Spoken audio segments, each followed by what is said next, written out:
Good morning and good afternoon to you, wherever you may be as you tune in today. And thank you all for joining. I'm Sonya Sepahban, CEO of OurOffice, where we help organizations with the process, the expertise, data, and technology, everything you need to build a more inclusive workplace.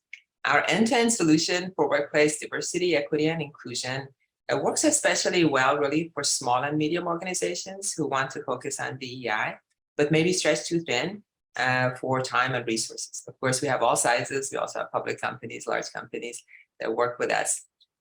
First, I want to thank Lee Quigley from the Executive HR Roundtable for inviting us to this webinar. We really appreciate it.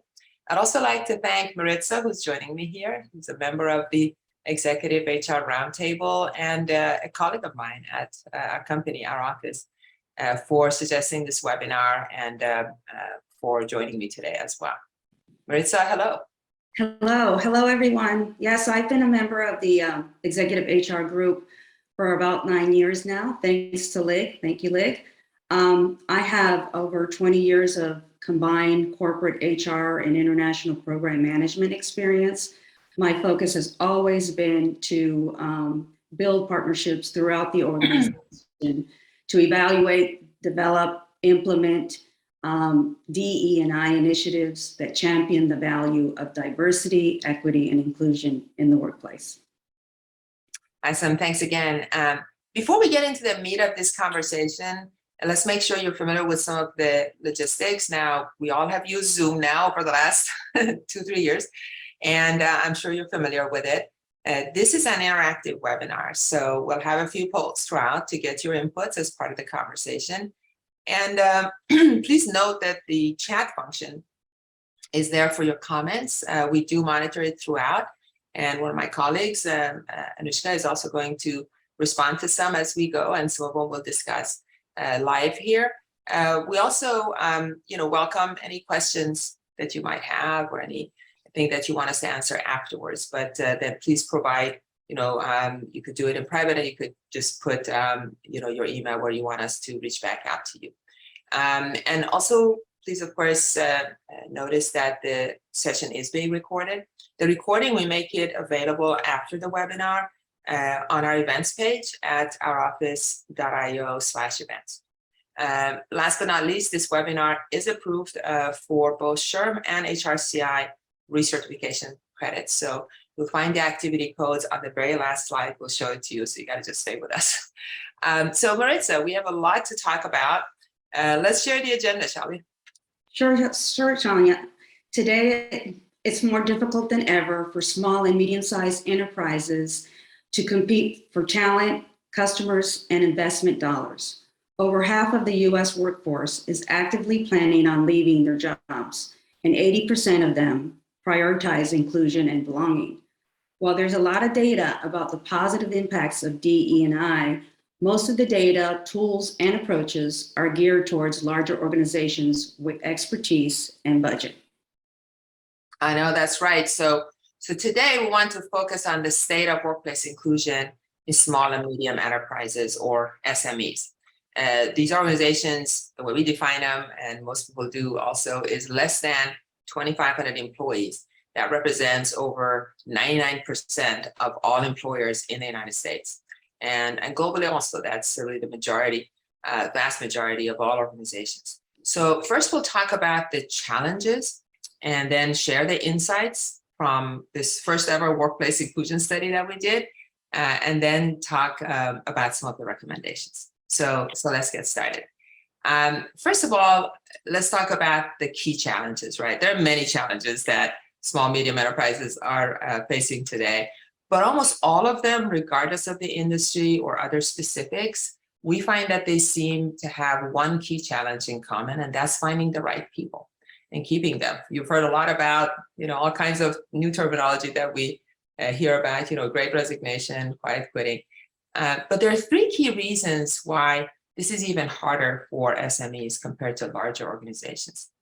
And the first one is because of the uncertainties these days. There is a flight to safety, they call it, which means more employees than ever before are opting for larger organizations if they want to work for someone else, where they feel they may be safer from the impacts of the economic uncertainties and other business challenges like inflation and supply chain issues. It's no secret. Everybody knows a lot of SMEs have gone out of business or have had to take dramatic actions just because they don't have as much resources as the larger ones. Also, it's hard also for them because, there has actually concurrently, so like all of these things going on at the same time, there's a huge increase in the number of small companies actually being started at the same time that a lot are experiencing challenges and going out of business. To the tune of over 50% more new companies that are small getting created annually compared to 2019. So what does this mean? This means that if you are a small medium organization, you have more competition. There's more people starting companies. And so when it comes to hiring and retaining your employees, those candidates, those employees have more choices to go elsewhere. Last but not least, there's also a generational thing happening, right? Millennials and Gen Zers are already over 50% of the workforce, and they're much more likely to start a new business themselves, which again increases the number of SMEs, decreases the number of people in the workforce. But there is some good news also, right? Because these same millennials and Gen Zers also prioritize workplace inclusion, workplace culture, and some of the things that are really important to them and that we all can do something about as small, medium organizations. So let's talk about some of that, some of the good news here. So just a bit of data. We love data. And so we always share a lot of data throughout. So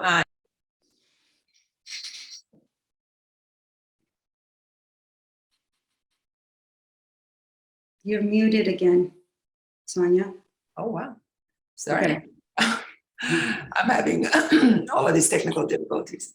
But in terms of why workplace inclusion is critical, you can see some of the data here. I won't read it all, but it is certainly helping a lot, right? This is important to the younger generations, especially. It's important to everybody, but it does help you have 50%, for example, drop in employee retention risk, 167% in higher net promoter score, and 56% better, job performance as a result of all of this. So it is extremely important when you think of having an inclusive workplace in the view of all of the challenges that we talked about.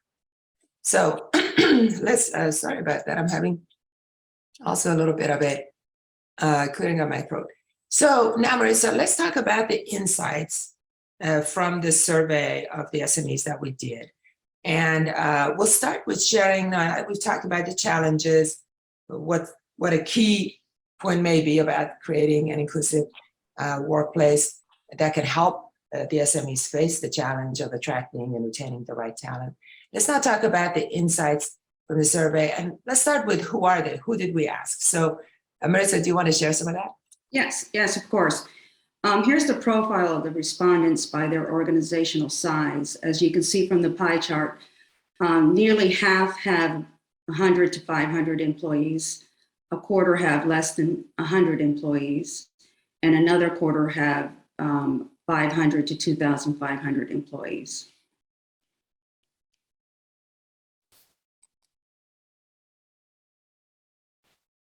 You're on mute again, Sonya. I swear, I think it just goes on mute on its own. Well, this is live, so that's what you get for live. But I will say that what I was saying is this is a very balanced representation of the sizes that are represented in our study that we did. And so whichever size you're at, you can find yourself in this categorization. So let's talk about the industries. Yes, and the industries that were representative was 40 industries are represented. About a quarter are nonprofits, 15% are in tech, another 15 in professional services. Key sectors are financial services, advertising, utilities, and government. I said, so again, very good representation of the various industries. Again, there is some here that are others, so you can see if you don't see exactly your own, but certainly a lot of industries were represented in our survey. So I'll just maybe start now into some of the results here also. Let's go there. And the first question that we asked is, how important is DEI to them, right? Because at the end of the day, the rest of this is going to be about how they address workplace culture, inclusion, equity, belonging.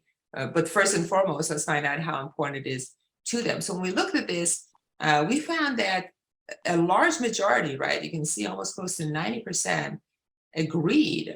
These are leadership of these SMEs. They confirmed that DEI is important to their success.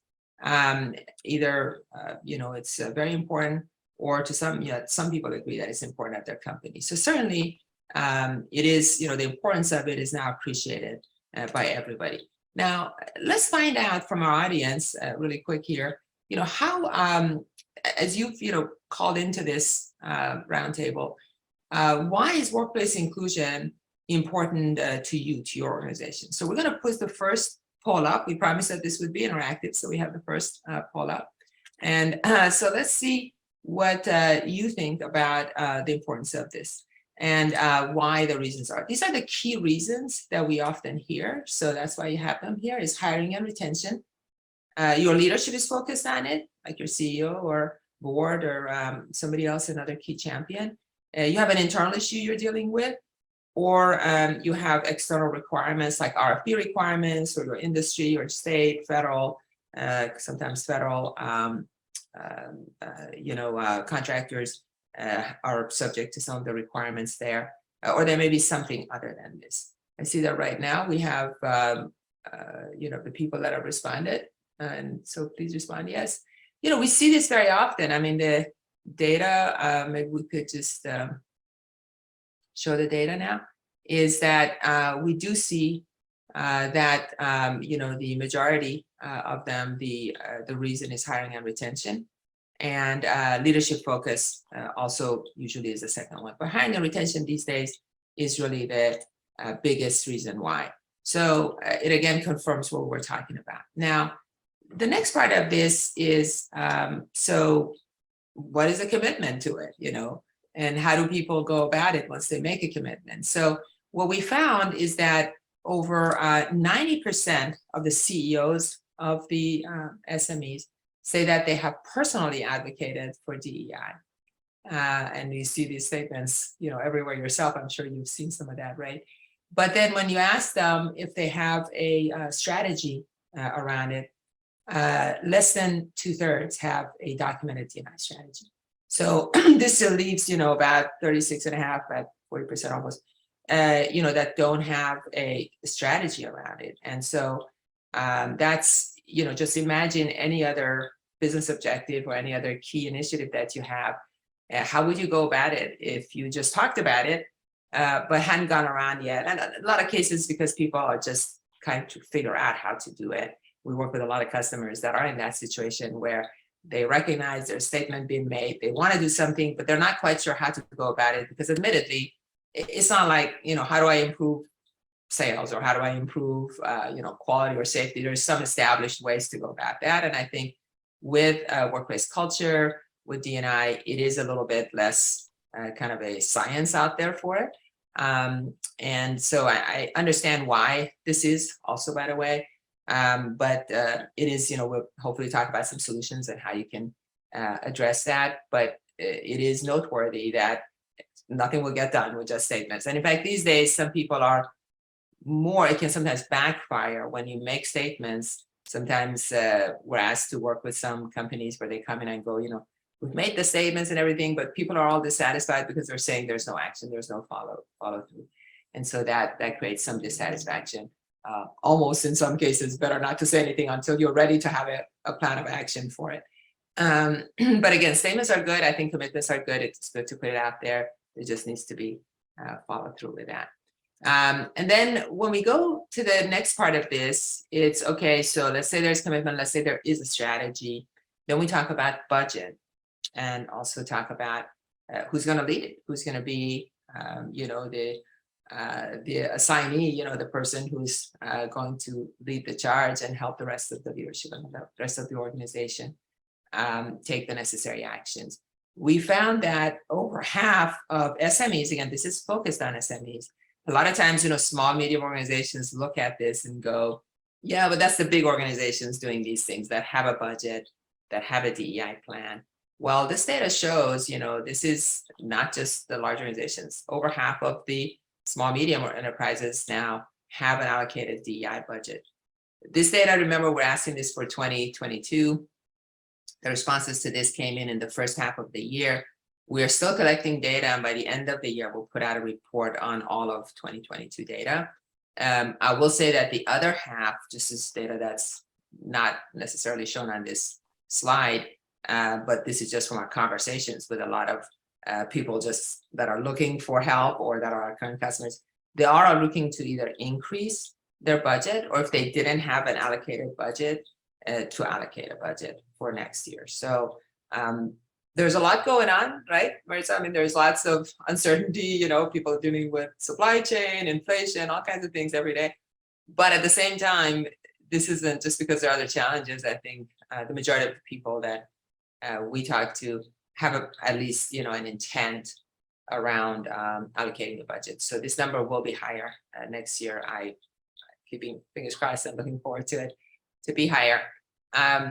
But what's interesting from this data, though, is that even over half have an allocated budget, only a third have an assigned DEI lead or equivalent. So again, imagine if you made a statement and you had some budget even allocated, but you didn't have anybody assigned to actually lead the effort. Again, some organizations are small. Sometimes they say we're really busy. That's when, again, there's some solutions, right? It's leveraging some external resources. We usually provide a lot of that to the smaller organizations. And sometimes it's just a matter of, it's a bigger organization. We've had organizations that have thousands of employees, but don't have an internal DEI lead. We do provide that for them. And so don't feel like it's just because you're small. If you just have under 100 or a few hundred employees, even organizations that are much larger, sometimes just haven't created this position yet. And when they get started, that's okay. That's quite fine. So when we say an assigned DEI lead or equivalent, it's either internal or outsourcing it and having somebody work with their team. And so that's pretty significant as well. Okay, we're throwing a lot at you. And please, again, feel free to, if you have anything in the chat or you have any questions or comments, please do add. Now let's talk about measuring and tracking. We found that SMEs, they train their managers, right? So the first thing is people do train managers. At 63% of the organizations receive D&I training, which is not bad. It's still it's a majority. But what's significant again here is, again, a lot of people are starting to, if they haven't trained, to do the training, and that's great. But then, if you don't have any goals, any measurement, any tracking towards goals, that training is like, how do people apply it? And so I know, Marissa, you have some also experience with your customers. What do you see with customers?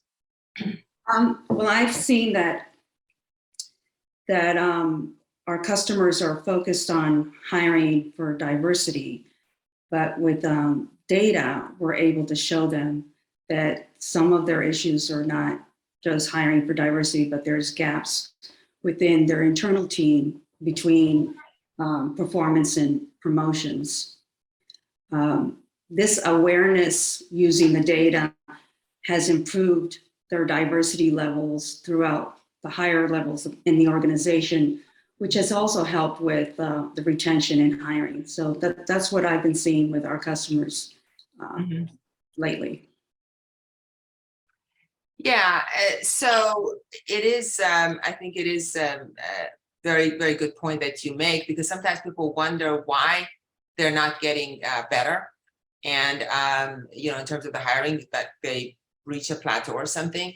And the reason is, it's just people look at you. People look at, do you have people in the higher leadership? Do you actually have managers or leaders?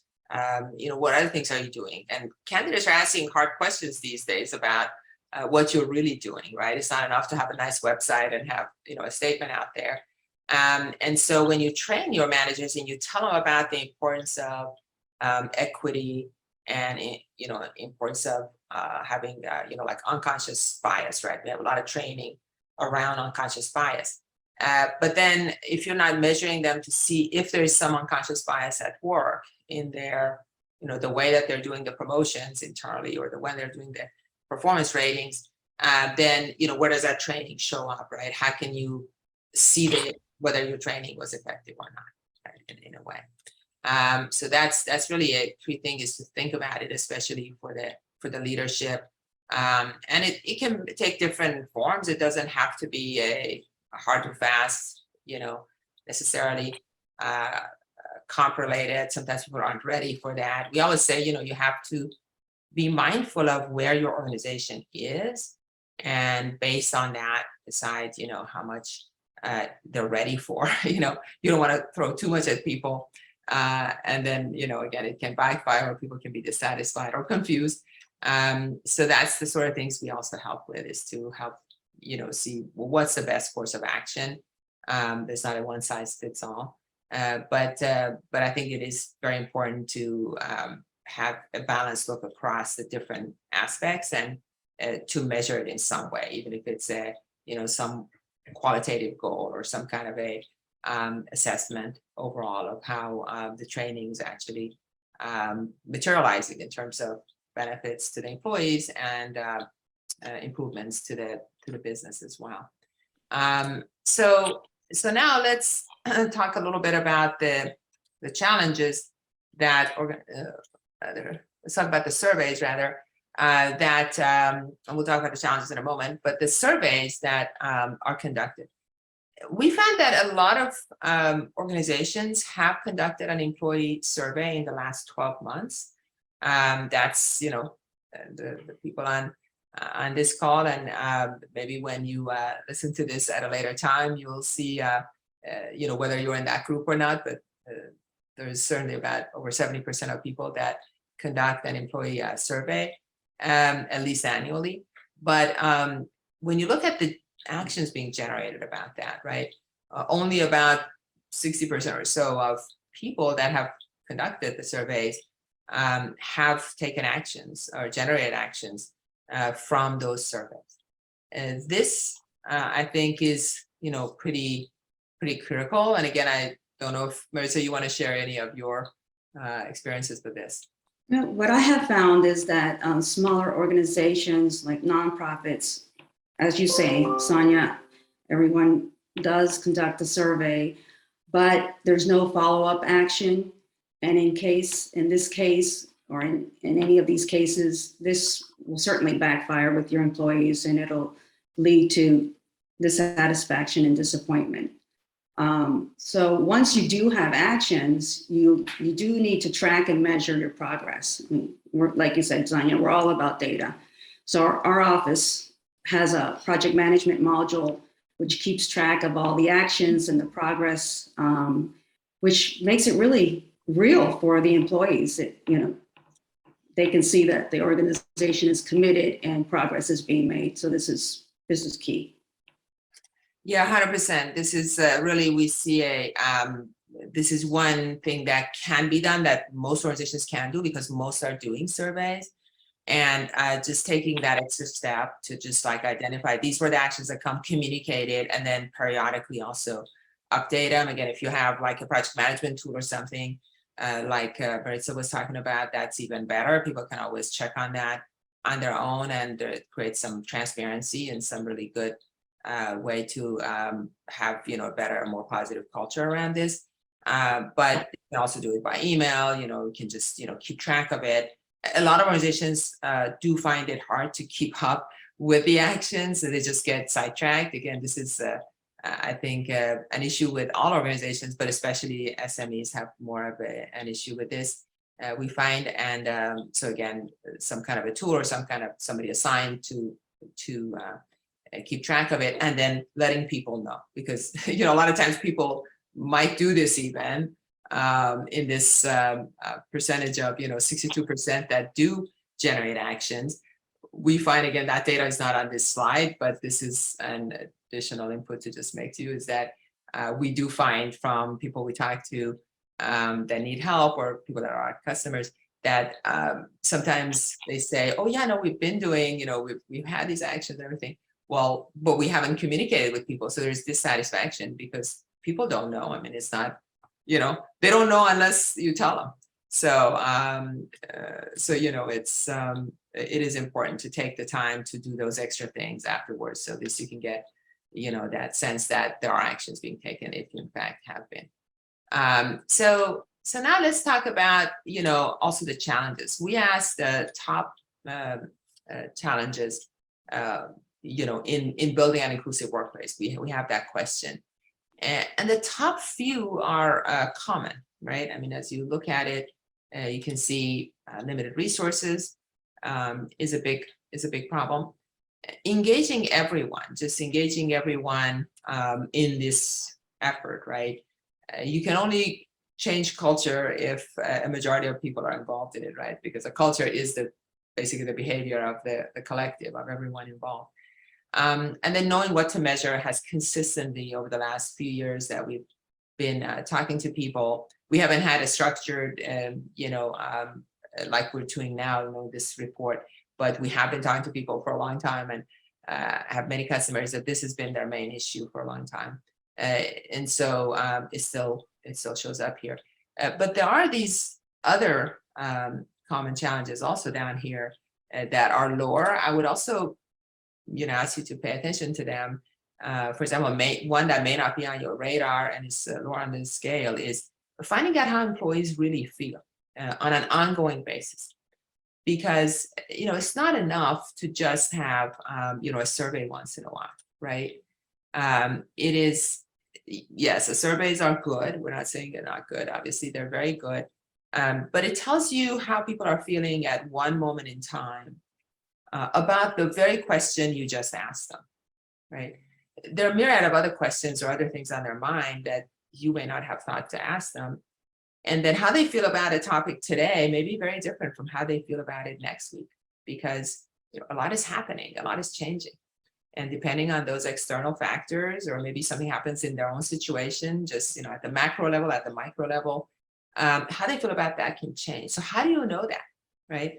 And in today's age, things can go from 0 to 100 in a nanosecond, right? Just because of all the global communications and awareness of things, and then you just are not aware of it.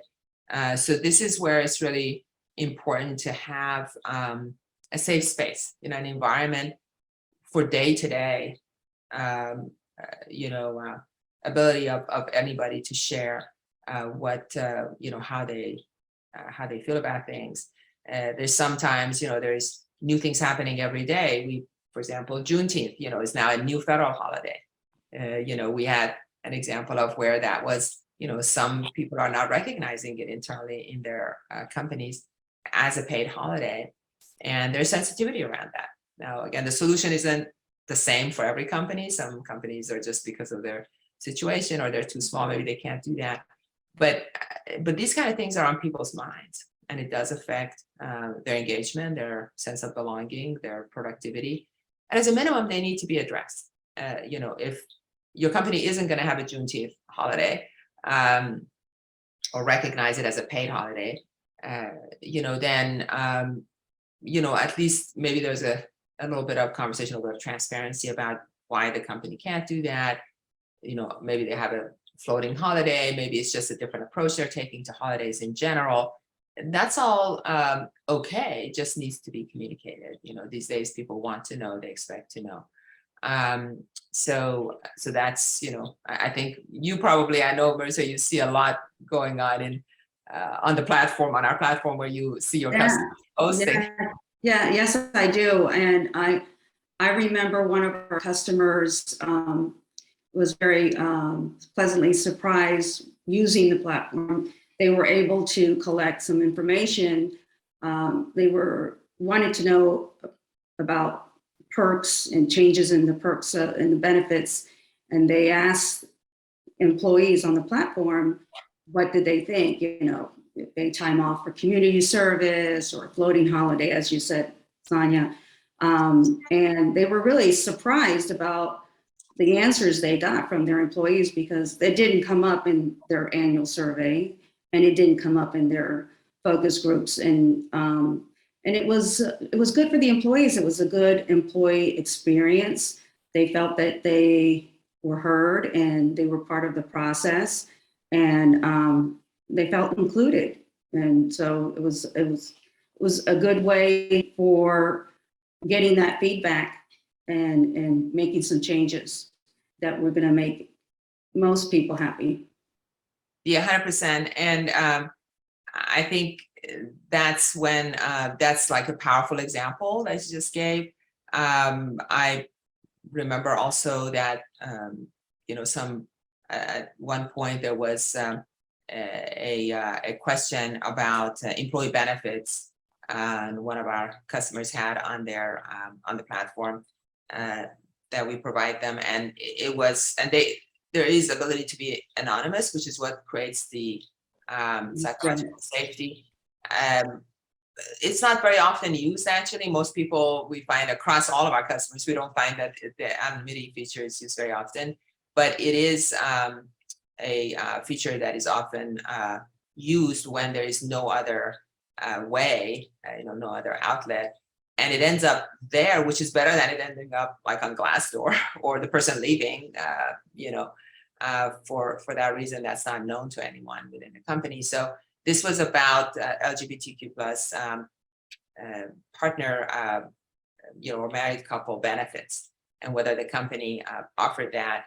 It turns out the company actually did offer that for married couples, but that particular employee was asking about this, and the rest of the company apparently were not aware of that. So when that was shared, the question was asked, the HR leadership responded appropriately that it was available for married couples, whether heterosexual or otherwise. And so this led to really great positive energy, actually, because again, it was something, they don't know what they don't know, right? Your team doesn't know what they don't know. Just because you've taken an action or you have some good policies, you know, it's important, if they're wondering or they're just not aware, that they have a way to ask it in a way that's safe for them, and for you to be able to engage and answer it appropriately. So that led to not just that employee becoming very, just, you know, it was just a turnaround for them. They thanked the company, and they were very positive about it, but the whole company started having other conversations in this safe environment about how important that was and how proud they were that the company was doing that. You know, so again, this isn't about what's the right answer for everybody. There are different answers for different organizations, but it does point out to the importance of providing an environment where everybody can engage, and also then having a way for it to be like an ongoing day-to-day thing. So it takes a view of the changing environment that every day is changing, and also giving the leadership an opportunity to get involved, have a 24/7 way to have visibility to the voice of the employees, and to engage directly with them and respond sometimes, whatever the answer might be or whatever their thought process might be. And sometimes it's as simple as, we've had situations where a leader will say, well, we haven't addressed that yet. We haven't yet, you know, provided that benefit, or we haven't taken that step, but explaining why, you know, and why they're not there yet, what they're struggling with, what are the data they're trying to gather before they make a decision. And that goes a long way as well. So it's all about communication and transparency and letting people know. So let's see. So I think maybe it's good to also ask about the challenges our audience is experiencing. So again, this is poll number 2. So what we'd like to ask here is, what are your key challenges in building an inclusive workplace? This is some of the same challenges that we had here. Again, there are limited resources, that's budget or experienced staff, right? Knowing what to measure, engaging the whole organization, managing and keeping your effort on track. If you have some things going on, that tends to be often an issue. And then sharing resources, just best practices, templates, your plan, just sharing all of that information. See some, you see that, yeah, the ones that are knowing what to measure, I'm surprised there's not more on that one. It seems like engaging the whole organization, that is one that is a challenge. You can select more than one here. And again, we encourage everybody to share here, if you don't mind, and just provide this information so we can. Let's see. Let's show the results then. We're seeing about a larger portion engaging the whole organization. Managing is the bigger one, and then limited resources and managing and keeping track of keeping the effort on track. So this is again consistent with what we see. I will say that knowing what to measure has been more of what we have seen as well, and it's kind of like these are the biggies basically. I think that the top three are always come out as being the top three most of the time when we look at this. So let's go on with some more of sharing this around diversity hiring. We've been talking about hiring and retention being a big big ticket item here for almost everybody. And I think that we had time to just share a little bit about this one. We found that over 80% of the SMEs use diversity-focused talent sources. So when they go to hire, they're cognizant of this, and they go to job boards or recruiters or other other ways of focusing on, or maybe they go to HBCUs or different kind of sources of diverse talent. But when it comes to, again, we like to always connect that, look at the other side of this, right? But then we ask, so are you requiring a diverse candidate slate? And only 37% require a diverse candidate slate. This kind of goes back to the Rooney Rule type, requirement. And this is important. And the other parts of the hiring process are important as well. So this was kind of an interesting thing. And other parts we mean, by blind resumes, and then how do you do interviews, and who are the interviewers? So there's a lot of these different aspects of it. And Sonya, I think that measuring and tracking progress is very important, and I believe that with our analytics tool, we can see with the data that we collect where applicants are falling out. Are they falling out in the interview stage? Or are they falling out in the job offer stage? This really helps us make recommendations to our customers and fine tune the process and get good results and recommend things that they can do to change for better outcomes. Yeah, I mean, so many times, right, we've seen customers who are focused on, oh, just bring me more talent, right? Bring me more diverse sources of diverse talent, and only to see after they're presented with their actual data from their own hiring pipeline, right? To see that actually, their pipeline kind of just coming into the process is pretty balanced, it's pretty representative of their community, what they're hiring from, their industry, what have you. But then they see that at the other stages, when it comes to the interview process, somehow it just drops significantly. One case we saw that actually it was all consistently good, like kind of good representative, but then at the end, it was really the applicants not accepting the offer. Mm-hmm. So it's like, okay, we're doing everything we can, or we thought we could do, right? In terms of going to the sources, interviewing them, and not having unconscious bias there, and having blind resumes and so on. And then even making a job offer that's very balanced. It was actually overrepresented in terms of women and people of color. But then when it came to the acceptance rate of the job offers, it was very low, especially with women. Well, that led us to ask them, well, let's look at your benefits. I mean, people probably look at your benefits. And we looked at it, their maternity benefits were out of date. Some of their child care and family care support programs were not really the, what's really expected these days by many of the younger generation that they were trying to hire. So that was, a fix that they could make. They were just unaware of it. It wasn't that they were unwilling. That just, that naturally thought, oh, let's just, bring more and more people in. And the more they brought in, the more it frustrated them because they weren't getting results. And the recruiters were super tired and the hiring manager were super tired. But nobody had thought to go back. And this is where, if we don't have the lived experience, and even if sometimes when we do, we may not think about it. We may not think that, oh, it's about the benefits. We should go take a look at that. So that's what we're talking about here. So now that we've talked about, the challenges, we talked a little bit about our survey. There is more data in our survey, but given the limited time, we're going to spend another maybe 10 minutes or so just talking about recommendations.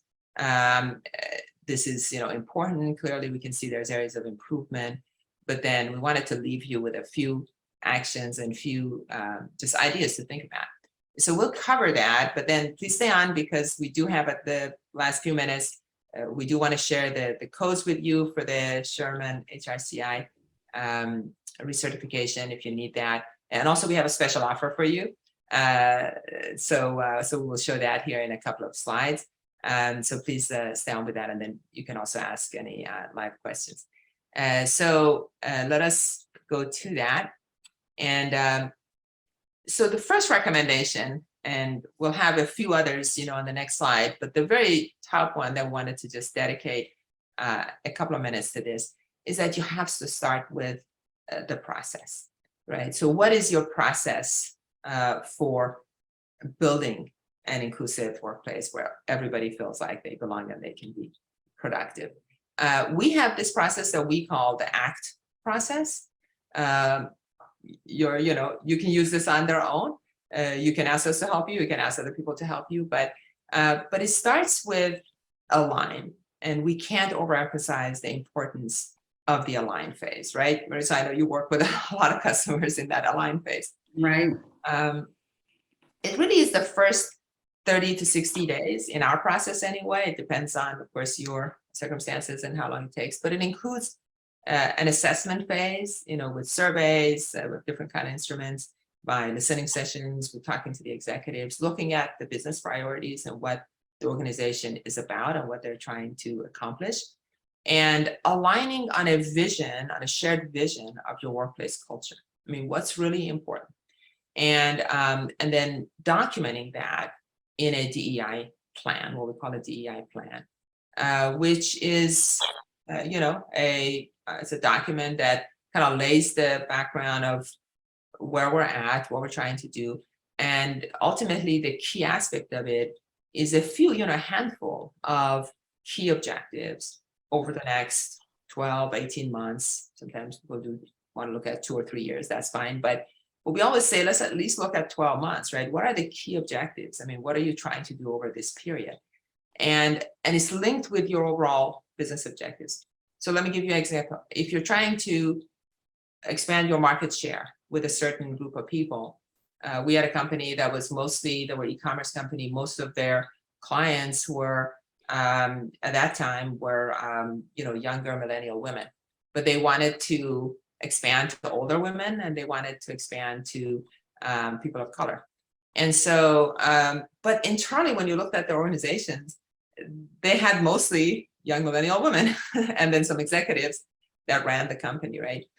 And so when we looked at that, we said, okay, maybe part of that, one of the key objectives could be just having a representation internally that can represent the market that you want to reach, because then they can help you with the product design, they can help you with outreach, they can help you with evaluating the feedback, because they understand, they have the lived experience of an older lady, in their 50s or 60s versus the group that they had primarily as their internally and both as their market at that time. And then people of color, and what does that mean? What are their needs? What are their special needs? What are some of the things that are important to them? So again, that became an objective that was a DEI type objective, but it wasn't in isolation. It was connected, linked with that overall business objective. And so once that's defined, it goes a long way. It is the most important part, right? I mean, we always say this is like, if you do nothing else, please do align. Like this year, even before the end of the year, there's still time. You can still, right? I mean, you could easily start and have a DEI plan before the end of the year, which would be a great start. We're going into 2023. But it's really important to do that. And then we get to the second part of this, which has been a little bit of a theme here we've mentioned earlier, is once you have that plan, don't just put it on the shelf or nowadays in your, a shared folder or something on your desktop. You need to connect and engage the whole, all levels of the organization in a safe environment where they can find out about these objectives. They can, inquire what actions they could take towards it, even micro actions, small things they could do. They can give feedback to it. They can also share some of their own experiences and what else needs to be done. So this, the second, the C in the ACT process, is for connect. And that is an extremely important step. And then the last step, after you've done the alignment, you have a vision, you've codified it into some kind of a plan with some key objectives, and you've connected everyone together and with that vision. Then you're ready to transform. That's when we always, work with our customers to then measure, set some KPIs, some key performance indicators in the analytics, maybe a handful or more of, some key things that they want to look at in order to then measure and track progress. And so this becomes an ongoing process of continual improvement and a journey that ultimately gets you to those objectives. So this process is very important. If you haven't thought through it as a process, just reflect on your own process and or what you or lack thereof, and see if this is something that is helpful. The other part of it is just some specific, a few like a half a dozen items that we have here. So we talk about, again, going beyond statements, developing the strategy, but getting the executive buy-in and encouraging their active engagement is very, very important. We find that is really, again, having a strategy is good, but the leadership needs to be behind it. So that's part of, when we say alignment, we need up and down the chain, like that includes, obviously, and the very important part of it is the leadership being on board. And then, if you don't have internally, once you have that strategy and you have the commitment, there has to be sustained effort towards this. You don't need to boil the ocean, and do extraordinary things that is outside of your true capabilities, but you do need to, have at some level, whatever level is comfortable for the organization, and whatever you need to do, whether it needs to be, external help or internally having people have this as another part of their job. There needs to be some sustained effort to make long-term progress. That's right, Sonya. And also remember, I mean, we've really talked about it throughout the presentation, is know your data. If you really want results, you have to know your data, and you'll be saving time and money by doing so. Also, listening to your employees and acting on the feedback that they're giving you, and focus on the entire hiring process to improve your results is one of the recommended actions here. It occurs to me, Mary, so when we have this on a slide, it seems obvious, but it's like most really important things in life, when you think about it, are obvious. It's just doing them, right? Yeah. And this is where the rubber hits the road, especially for SMEs, but there's just so many things to do. I mean, we're a small company ourselves, and there's just so many things to do in a day. And a lot of times, if it's really a priority, if it's really important, we just have to look for the right support and get it done one way or another. So with that, I just want to, with the last few minutes that we have left, I do want to be, share the special offer that we have here and what's next. So you can take your own, you can take the survey yourselves. We're extending this as a special offer for the attendees of this webinar and for the executive HR roundtable members. So when you take this, then we will provide your DEI rating and your scores, so you can see how you're doing and what areas. What is really important, it gives you an overall rating, and one of these badges that you see at the bottom here that either says you're DEI aware, focused, progressive, or world class, and you can use this digital badge on your website or in your materials. But it also gives you 4 scores that are in strategy and commitment, talent diversity, workplace inclusivity, and then communication and engagement. So these 4, it gives you a, out of 100%, it gives you a score that's numeric, and then that helps you see which area you should focus on more. So this is something we'll do complimentary. It's a special offer.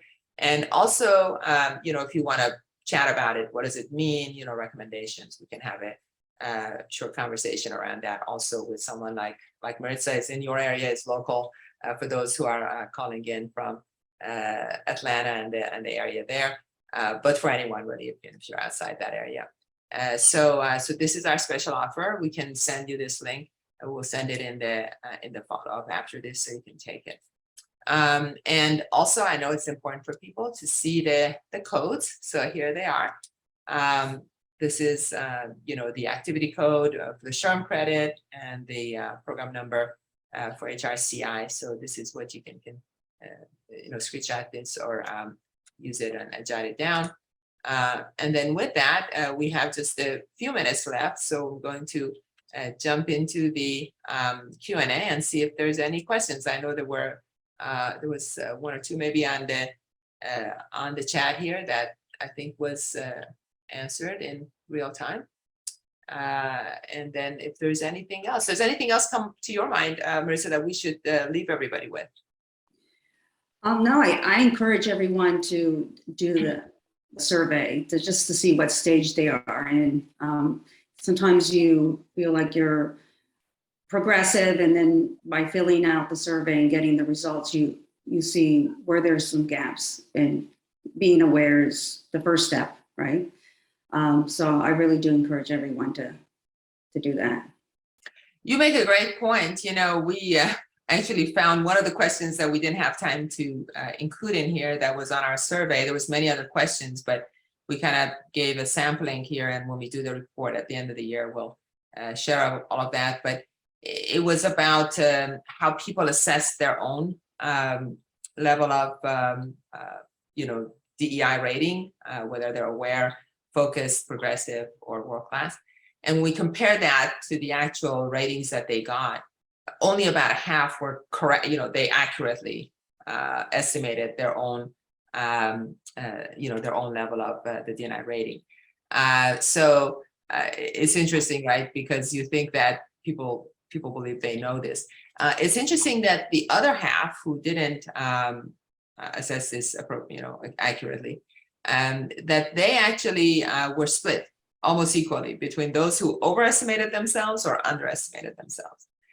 So again, the best thing is just to take the survey and see where you are, and then based on that to get some assessment of where you should focus everything.